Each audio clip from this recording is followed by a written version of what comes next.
দেশের সঙ্গীতাঙ্গনে নতুন সুরের ঝড় তুলেছেন কোক স্টুডিও বাংলার চতুর্থ সিজনের তৃতীয় গান পাতার বাঁশরি। গানটি নিয়ে এখন সঙ্গীত প্রেমীদের মধ্যে চলছে ব্যাপক আলোচনা। প্রশংসায় ভাসছেন এর শিল্পী ও কলাকুশলীরা।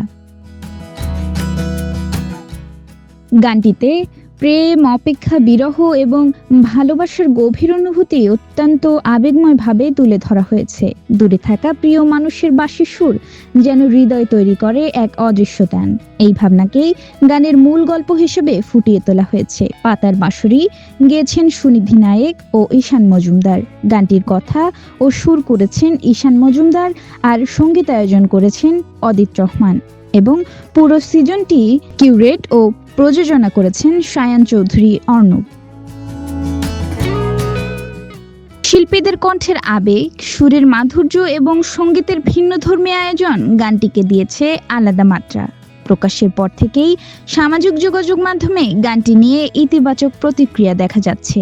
শ্রোতারা বলছেন, গানটির সুরে রয়েছে এক ধরনের মায়া যা বারবার শুনতে আগ্রহ তৈরি করে।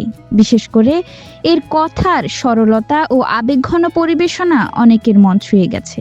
কেউ কেউ একে স্বর্ণযুগের বাংলা সিনেমার আবহ বলে আখ্যা দিচ্ছেন। গানটিতে কোক স্টুডিওর স্টুডিও সেটের পরিবর্তে এবার ভিডিও ধারণ করা হয়েছে নারায়ণগঞ্জের ঐতিহাসিক সোনারগাঁয়ের পানাবনগরে।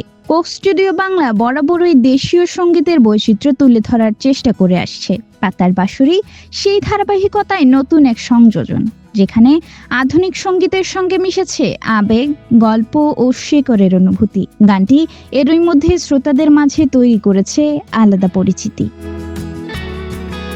সংগ্রামী শাফিয়া বরণ, মুন টাইমস নিউজ।